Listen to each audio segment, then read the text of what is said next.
All right, so my name's Tony Milano. You guys met me already. My full-time job, I teach anatomy and physiology, college anatomy and physiology, and so I've got a good background with the anatomy stuff. I also like to play around with physics stuff. So I've done some calculations and things. I'll keep this stuff brief and applicable, so it's not too boring. But some of the stuff's really fascinating. Some of the mechanics and biomechanics behind the Mace. So I'll give you three quick little snippets as far as the physics is concerned. So when you're doing a 360, the most important force actually there is the centripetal force, which is basically a force that you need to exert to keep it moving in a circle and not flying off into off into space. And so, I did some calculations on that. And so I had a bunch of them, but I memorized a few numbers just to keep it simple. So I used the 8x Mace set to 30. It's about 51 inches. So obviously, depending on the length, that's going to change a little bit, and depending on the weight. So we'll just talk about that one, okay? When I did the calculations, I found out that it was 1.8 times more force than if you were just to lift a 30-pound weight. So that equals 53.5, okay? Which doesn't seem like a lot, but Rick will do 600 swings in a 600 360s in a workout. 600 times that extra 23.5 pounds is quite a bit extra, right? And so using levered implements is kind of a reason why using levered implements you get so much more work and why it's so difficult. I can deadlift real heavy weight, then I pick up a 30-pound or 40-pound mace and I'm like, damn, this thing's heavy. Like you guys picked up some heavy maces today and you're like, man, but you've picked up 30-pound dumbbells before and it's not that big a deal, right? So I did another calculation. We saw the accessory where we press, right? Same mace, I did a calculation there, and it's about 1.7 times more weight than if you're using a dumbbell. Now you have to understand something. When you're doing a press with a mace, this hand right here, the inside hand is doing all the work, because this hand is levering. This is counteracting the torque. Okay, torque is the ability to pull something into a rotation. Okay, so the mace itself and gravity working on the mace pulls the mace. That's torque. Okay, we'll talk a little bit more about that in a second. This hand is counteracting the torque. This hand is doing all the pressing. And so it's like pressing a 30-pound mace. I spaced that apart about 21 inches. Because depending on where you put your hands, that can change a little bit. Depending on the length of the mace, that can change. Okay? The longer the mace, obviously, the more weight is added to it. And so that equals like a 51-pound dumbbell. Okay?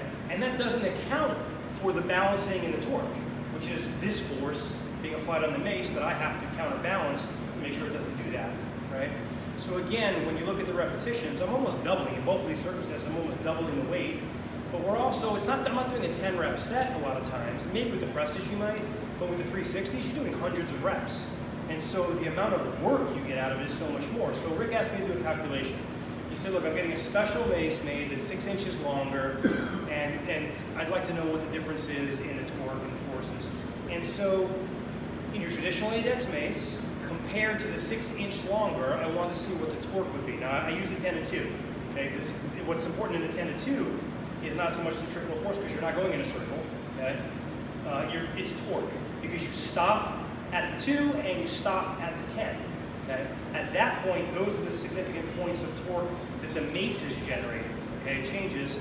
It would be more if you stopped at 3, but we don't want to do that. That's not the movement, and there's reasons to be discussed. These guys discussed in the seminar for it. But at the 10 and the 2 is where that important point is. Okay, so that's where I did the calculation. Now, what you see that happens is just 6 inches. Now, obviously, some maces, like some of these, are just a shorter one, right?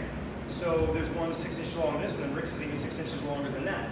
And so for every 6 inches, it increases the torque by about 11.8%. And you're like, okay, is that a lot? Well, I would like to get, for the record, I'd like to get an 11.8% raise. Just say it, that would be pretty cool. Then it's a lot, right? But if you think about it, we have to quantify it, right? Because I throw out percentages and numbers and torque and all that stuff. It doesn't make a lot of sense, okay? But here's what makes sense. If he's doing 600 reps, and he's using the same weight, so let's say 30 pounds, but a 6-inch longer mace, he's actually doing 4,900, it's like 4,914 or 4,917, but it's over 4,900 pounds extra work. Doing the same number of reps, doing the same exercise. So you can see that the longer lever, you get more work out. Okay, so that's kind of all my number stuff and physics stuff. I wanted to also talk about how like the physiology applies, like what muscles are being worked. Okay, Chuck was talking about his triceps are already trashed. And so let me give you the key muscle groups. We'll talk a little bit more about a couple quick movements, and I'll kind of keep it brief as I can. So the number one, or the most common things that are hit are going to be core. Hopefully you felt that today, because all that stabilization, it works core. And by the way, a lot of people think core are your abs. You're actually, these are not even part of the core. It's your obliques, it's your transverse abdominis, it's back muscles, it's your entire core, front and back. And the Mace does that, and it does it really, really well, which is also why it's really good, in my opinion. I'm not saying you should do it, but it's good, in my opinion, for back rehab, because again, it strengthens the core, and anything that strengthens the core protects the back. Okay, so core. Obviously, shoulders. Not only mobility of the shoulders, because you see you need that good mobility, right, to get those elbows up and the hands behind the head, but shoulder stability, right? So you're increasing mobility, and with the weight and the movement, you're increasing shoulder stabilization, so it does strengthen the shoulders as well. So we've got core, we've got shoulders, we've got triceps, which I'm going to talk about in a bit. These are your triceps back here. And by the way, this is a triceps and this is a triceps. It's plural because they have 3 heads, okay? And so we'll talk quickly about that. And then the last thing is every single muscle in your forearm. I'm not sure there is a muscle in your forearm that doesn't work while you're doing a 10 to 2 or a 360. I'm pretty sure it's every muscle.